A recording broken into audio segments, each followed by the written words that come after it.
Assalamualaikum warahmatullahi wabarakatuh. Perkenalkan, nama saya Muhammad Riyadi Tuloli dengan NIM 202398013. Pada video kali ini saya akan menjelaskan tentang hasil kerja pada deliverable week 4, di mana pada deliverable week 4 ini terdapat 6 form. Yang pertama itu ada schedule management plan,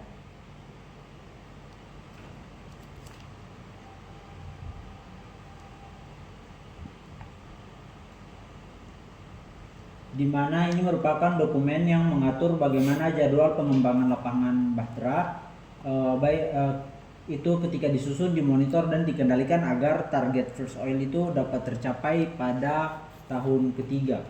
Kemudian yang kedua itu ada activity list. Ini adalah daftar seluruh aktivitas proyek pengembangan lapangan, seperti konversi FPSO di galangan kapal, fabrikasi subsea equipment, pengeboran sumur dengan drill ship, serta instalasi flow line dan mooring system di laut. Kemudian yang ketiga itu ada activity attribute.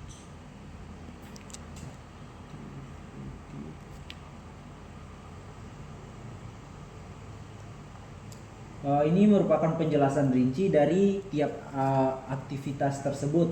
Misalnya dari durasi konversi FPSO yaitu sekitar 24-30 bulan. Kemudian ada kebutuhan vessel dan tenaga kerja offshore, serta lokasi pengerjaan dan urutan teknis pekerjaan. Kemudian yang keempat itu ada milestone list,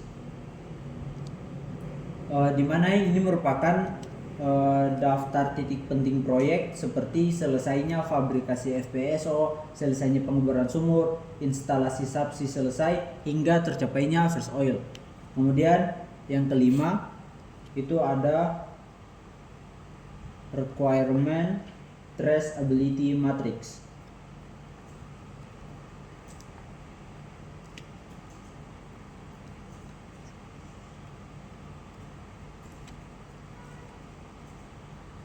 Atau RTM. Nah, ini merupakan dokumen yang memastikan bahwa setiap pekerjaan itu benar-benar memenuhi persyaratan teknis proyek. Kemudian yang terakhir itu, atau yang keenam itu ada network diagram.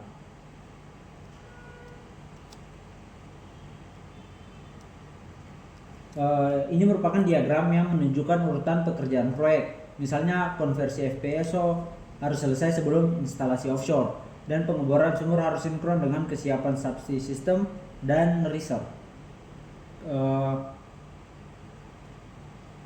Selanjutnya saya akan menjelaskan hubungan antar keenam form ini. Nah, hubungan antar form dalam proyek ini tuh dimulai dari schedule management plan, yang menjadi pedoman utama dalam menyusun dan mengendalikan jadwal proyek agar target first oil pada tahun ketiga itu dapat tercapai. Nah, berdasarkan schedule management plan ini, kita bisa menyusun activity list yang berisi seluruh pekerjaan utama seperti konversi FPSO di galangan kapal, fabrikasi subsea system, pengeboran sumur dengan drill ship, serta instalasi offshore. Nah, selanjutnya setiap aktivitas yang ada pada activity list ini itu dijelaskan lebih rinci pada activity attributes, di mana bisa menjelaskan durasi panjang pekerjaan, kebutuhan alat berat dan vessel, serta lokasi pekerjaan. Kemudian dari activity list dan activity attribute ini kita bisa menyusun network diagram yang dimana menggambarkan urutan dan ketergantungan pekerjaan secara logis. Misalnya pengeboran sumur dan instalasi subsea harus selaras dengan kesiapan FPSO.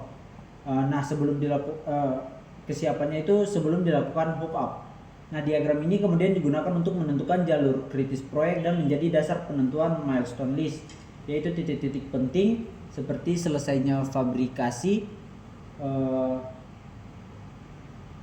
dan hingga tercapainya first oil. Dan nantinya milestone ini berfungsi sebagai indikator kemajuan proyek dan acuan evaluasi. Sementara itu untuk RTM sendiri berperan menghubungkan seluruh aktivitas dan milestone dengan kebutuhan teknis proyek seperti kapasitas produksi FPSO, kondisi operasi di kedalaman 950 meter, dan standar keselamatan offshore. RTM juga memastikan bahwa setiap pekerjaan yang direncanakan dalam activity list itu hingga yang dijadwalkan pada network diagram itu benar-benar menghasilkan output yang sesuai dengan requirement proyek. Nah, selanjutnya ada beberapa pekerjaan lapangan dan cara kerjanya. Nah, untuk pekerjaan lapangan dalam proyek ini tuh meliputi seperti konversi tanker menjadi FPSO di galangan kapal.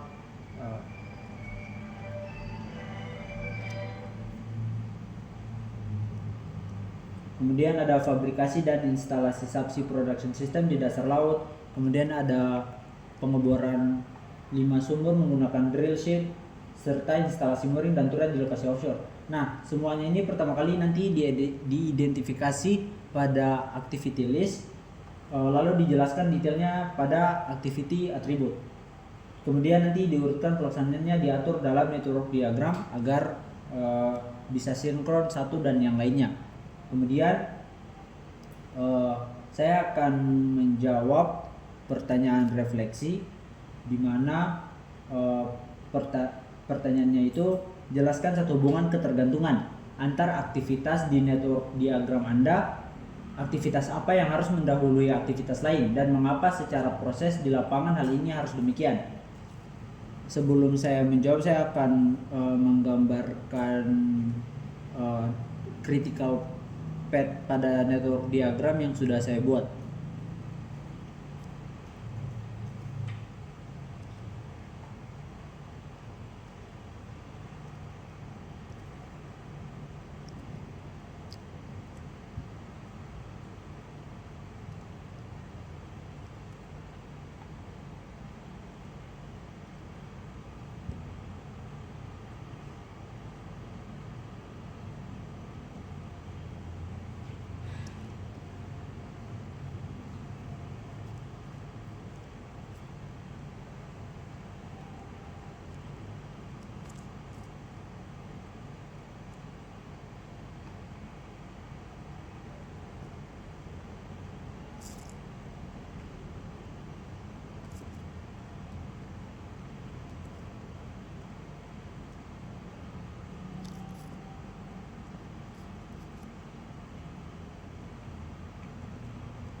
Nah, di sini saya memilih hubungan antara AMDAL dan engineering.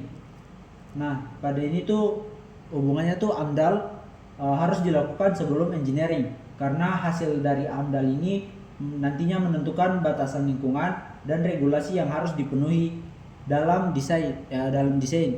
Karena tanpa AMDAL desain engineering itu bisa tidak sesuai dan berisiko harus diubah sehingga dapat mengganggu jalannya proyek. Mungkin itu saja yang bisa saya sampaikan dalam video kali ini. Jika ada salah penjelasan mohon dimaafkan. Wassalamualaikum warahmatullahi wabarakatuh.